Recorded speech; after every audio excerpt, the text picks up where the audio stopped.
Net JRF हो गया but आगे पता नहीं है कि क्या करूं। Don't worry, this video is for you, क्योंकि आज की वीडियो में आपको यही बताऊंगी कि अगर आपने नेट या जेआरएफ क्वालिफाई कर लिया है तो आप आगे क्या कर सकते हैं, इधर लेक्चरशिप और पीएचडी। तो मैं कंडीशंस बताऊंगी कि अगर आपको ये करना है तो आप कैसे कर सकते हैं और आपको वो करना है तो आप कैसे कर सकते हैं। तो आप ये वीडियो देखते रहें। I hope this will be helpful to you.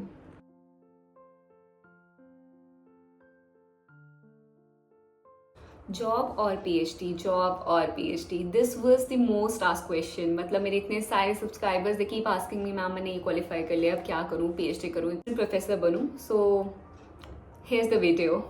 So hello and a very warm welcome to all of you in my channel Living with Meow. So आज की वीडियो में हम देखेंगे कि अगर आपने नेट क्वालिफाई कर लिया, फिर जेआरएफ क्वालिफाई किया है एंड यू आर कंफ्यूज कि आपको लेक्चरशिप में जाना चाहिए, मतलब असिस्टेंट प्रोफेसर बनना चाहिए या फिर आपको पीएचडी करनी चाहिए। बिकॉज ये कन्फ्यूजन मैंने अपने बहुत सारे सब्सक्राइबर्स में देखी है।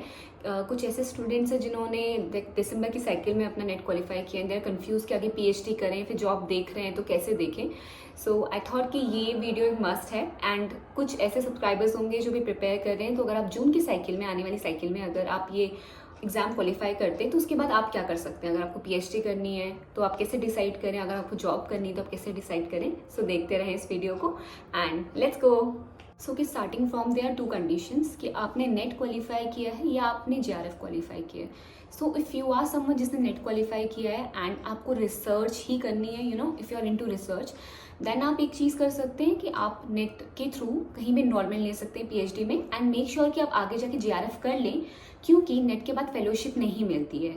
कुछ यूनिवर्सिटीज़ हैं जो आपको कुछ अमाउंट देंगी बट वो काफ़ी छोटा, बहुत ही कम अमाउंट होता है and it's not enough that you can live independently. So अगर आपको ऐसे, मतलब इफ यू, बिकॉज आप इतने बड़े हो चुके होंगे एंड आई रियली बिलीव कि आपको पेरेंट्स से पैसे लेना तो बिल्कुल ही पसंद नहीं होगा।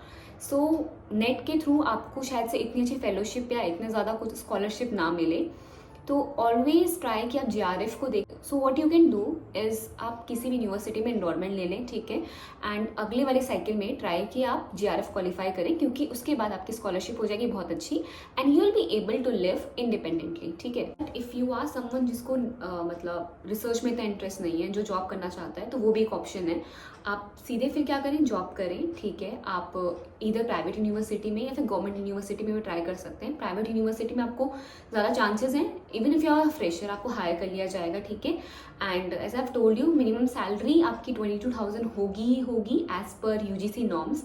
बट ये एक बहुत बड़ा मिथ है कि आपको बहुत कम सैलरी मिलती है प्राइवेट में। ऐसा नहीं होता है।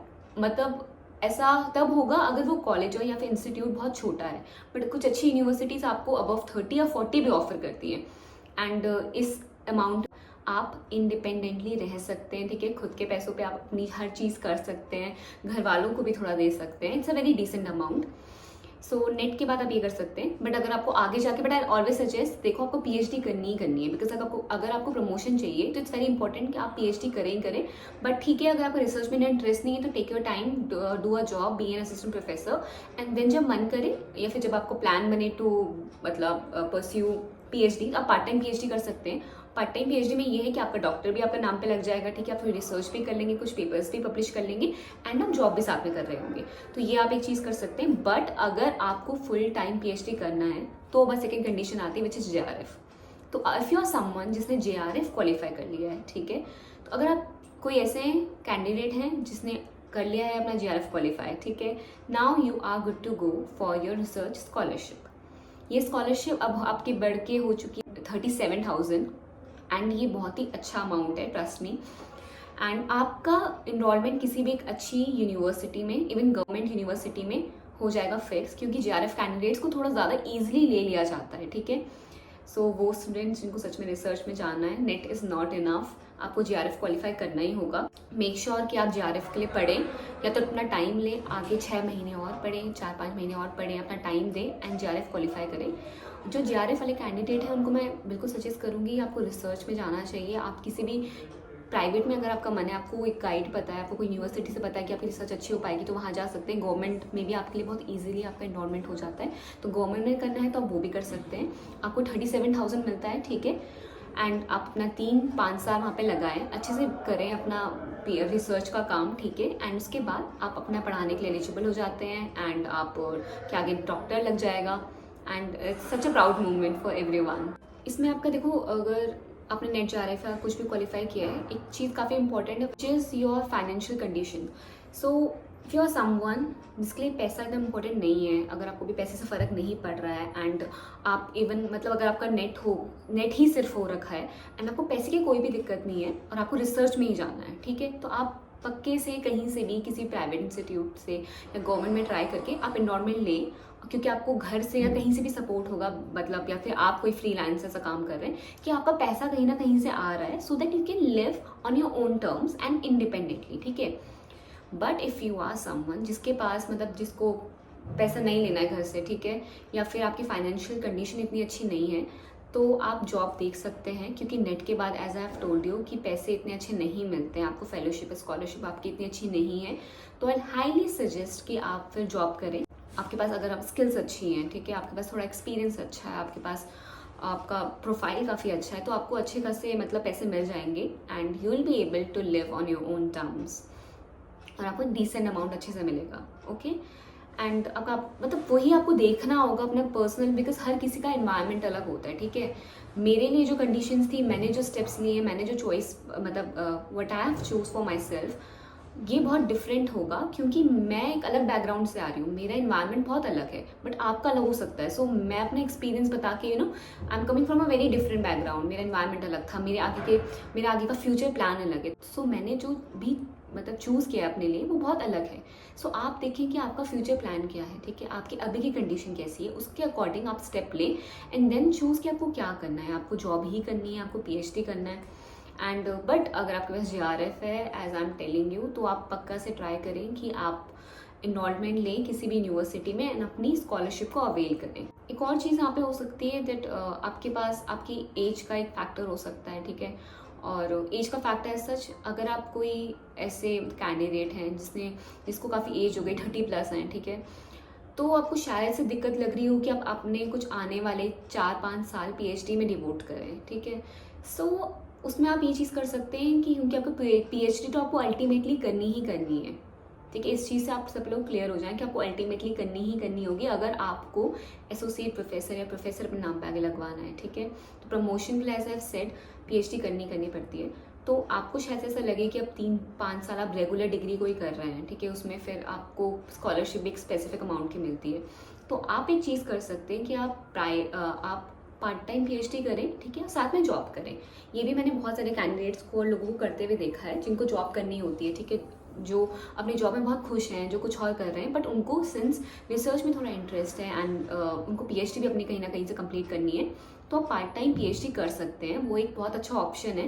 एंड मेरे कुछ कलीग्स और मैंने देखा है बहुत सारे अपने नोन्स को जो पार्ट टाइम PhD ही कर रहे हैं, सो वो एक बहुत अच्छा तरीका है if you are a working professional, तो आप उसको ऑप्ट कर सकते हैं, ठीक है। बट अगर आप कोई ऐसे, आप बहुत यंग हैं, आप अभी जस्ट मास्टर्स करके आए हैं, पढ़ाई के टच में हैं, आपको रिसर्च में बहुत इंटरेस्ट है एंड आपके पास JRF है, तो आप थोड़ा अभी आप आपके पास टाइम है, आप 3 साल अपना पढ़ाई में और लगाएं, अच्छे से फुल टाइम आप PhD करें एंड उसके बाद जाके you will be able to do a job, तो आप कहीं पे भी जाके असिस्टेंट प्रोफेसर की अपनी जर्नी स्टार्ट कर सकते हैं।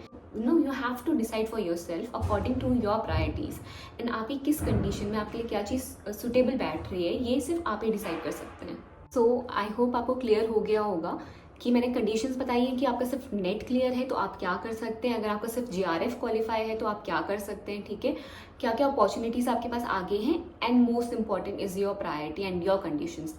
अपनी फाइनेंशियल कंडीशंस को देखें, ठीक है, अपनी प्रायोरिटीज़ को देखें कि आपको क्या करना है, कब करना है, क्या आपके आगे के कुछ प्लान्स हैं कि आपको कब यू हैव प्लान कि आप अपनी PhD कब तक कंप्लीट कर देंगे, या फिर अगर आपका सिर्फ मन है कि आपको सिर्फ असिस्टेंट प्रोफेसर बने रहना है और आपको सिर्फ टीचिंग में आना है, तो फिर PhD आप पार्ट टाइम कर लीजिए, ठीक है, या फिर जब मन करे तब कर लीजिएगा, अभी आप जॉब पे आ सकते हैं। So it's up to you, but if you want to do a good research then I highly suggest कि आप रेगुलर रिसर्च करें, ठीक है, रेगुलर एक स्कॉलर बने एंड उसके बाद 3 साल वहाँ पे दें, 3-4 साल वहाँ पे दें, अपनी अच्छे से अपनी रिसर्च का काम करें, उसके बाद टीचिंग में आए एंड उस एक्सपीरियंस को यहाँ पे जाके डिवोट करें।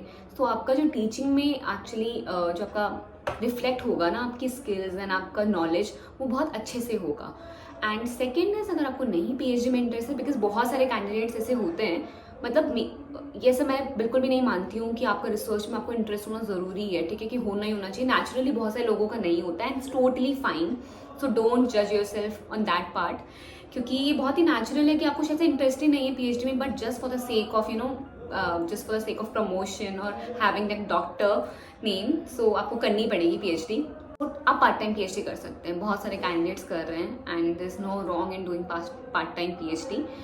एंड वो भी उतनी होती है, आपको सीखने को मिलता है, बट थोड़ा सा वो बैलेंस बनाना मुश्किल हो जाता है, because you are doing a job as well and फिर पीएचडी भी कर रहे हैं। सो मे बी आप अपना पूरा टाइम और अच्छे से पीएचडी पे डिवोट ना कर सकें, कर भी सकेंगे तो थोड़ा आपके लिए मुश्किल होगा, but it's up to you how you want your future to be, and आप कैसे अपना अभी टाइम इन्वेस्ट करना चाहते हैं, अपना पैसा इन्वेस्ट करना चाहते हैं, and where do you see yourself in in few years. तो ये आप पे है, एंड आई होप आपको ये क्लैरिटी मिल गई होगी इस वीडियो से। So I guess we are done for today's video, and I really hope कि ये आपके काम आई होगी।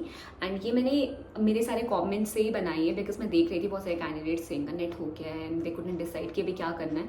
सो आई थॉट कि ये वीडियो एक मस्ट है अब, and please keep commenting and keep giving your feedbacks. आपके कॉमेंट के थ्रू ही मेरे नए नए आइडियाज़ आते हैं, एंड मुझे लगता है कि ठीक है, अब ये टॉपिक पर मुझे वीडियो बनानी चाहिए, अब मुझे ये टॉपिक पर वीडियो बनानी चाहिए।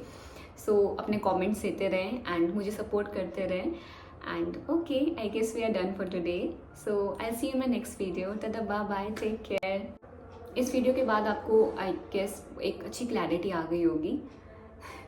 सो इसीलिए मैं ऐसा कंटेंट बनाने में हमेशा से बिलीव करती हूँ जो लोगों के हेल्प करें, एंड स्पेशली उन स्टूडेंट्स के लिए जिनको समझ में नहीं आता है, जिनको कोई गाइडेंस के लिए नहीं है।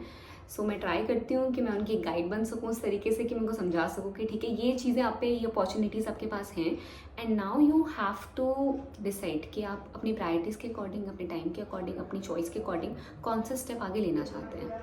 But if you